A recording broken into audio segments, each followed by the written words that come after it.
زندہ کر دیا، واہ واہ نعرہ لگتا ہے۔ اس میں کوئی شک نہیں کہ غوث نے مردہ زندہ کیا، لیکن غوث کی سیرت کو بھی دیکھو کہ غوث اعظم 40 سال تک عشاء کی وضو سے فجر کی نماز پڑھے۔ غوث کی سیرت کو بھی دیکھو کہ غوث اعظم 17 سال تک برج عجمی میں بغیر کچھ کھائے پیے خدا کی عبادت کیے۔ غوث کی سیرت پر بھی نگاہ ڈالو کہ غوث اعظم 15 سال تک ایک رکعت نماز میں پورا قرآن ختم کیا۔ اس کو کیوں نہیں دیکھتے ہو؟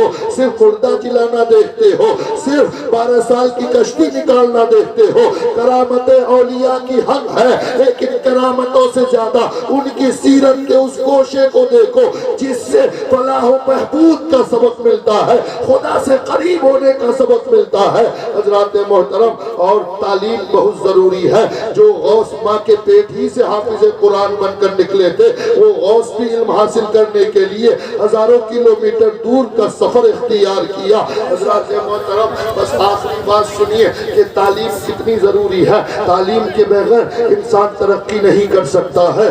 آپ کو میں بتاؤں کہ جب علامہ اقبال، ڈاکٹر اقبال کا نام آپ نے سنا ہے، ڈاکٹر اقبال جب لندن آکسفورڈ یونیورسٹی کا پروفیسر بن کر لندن پہنچے تو ایک دن سنڈے یعنی چھٹی کے دن، اتوار کے دن، ڈاکٹر اقبال لندن کے پارک میں آ کر بیٹھے ہیں۔ پارک کس لیے ہوتا ہے؟ گھومنے کے لیے، ٹہلنے کے لیے، بچوں کے کھیلنے کے لیے۔ لیکن ڈاکٹر اقبال جب لندن کے اس پارک میں بیٹھے ہیں تو آپ نے دیکھا کہ پارک میں سارے بچے کھیل رہے ہیں، لیکن ایک بچہ ہے جو اس کنارے، پارک کے کنارے کتاب لے کر پڑھ رہا ہے۔ ڈاکٹر اقبال کو بڑی حیرت ہوئی کہ کھیلنے والی جگہ پہ یہ بچہ پڑھ رہا ہے، سارے بچے کھیل رہے ہیں، یہ کیوں پڑھ رہا ہے؟ اللہ اکبر! ڈاکٹر اقبال سے رہا نہیں گیا۔ ڈاکٹر اقبال اس بچے کے قریب پہنچتے ہیں، کہتے ہیں بیٹا سارے بچے کھیل رہے ہیں، تو پڑھ کیوں رہا ہے؟ وہ بچہ جواب دیتا ہے۔ ڈاکٹر اقبال کے پیروں تلے زمین کھسکنے لگتی ہے۔ بچے نے کہا اے پوچھنے والا، میں اس لیے پڑھ رہا ہوں، اور بچے کھیل رہے ہیں کھیلیں، میں کھیلنے کے لیے پیدا نہیں ہوا ہوں، مجھے پڑھ لکھ کر بڑا ہو کر اپنی قوم کو بچانا ہے، اس لیے کہ اس دنیا میں میری قوم کی تعداد بہت کم ہے، میری قوم بہت چھوٹی ہے۔ ڈاکٹر اقبال نے کہا تم کس قوم کا ماننے والا ہو؟ کہا میں یہودی قوم کا ماننے والا ہوں، میری قوم کی تعداد بہت کم ہے، اگر میں کھیلنے میں زندگی گزار دیا تو دنیا میری قوم کو تباہ کر دے گی، مجھے پڑھ لکھ کر پوری دنیا میں اپنے قوم کو سب سے اوپر لے جانا ہے۔ اور آج آپ تاریخ کا مطالعہ کیجئے، پوری دنیا میں صرف 70 لاکھ یہودی ہے، صرف 70 لاکھ، اور پوری دنیا میں یہودیوں کا ایک ملک ہے، وہ بھی فلسطین کی زمین پہ قبضہ کر کے ایک چھوٹا سا ملک یہودیوں کا ہے۔ اگر آپ ہاتھ کی ہتھیلی کو بنائیے، اوپر قلم سے ایک بندی دیجئے تو اس بندی کا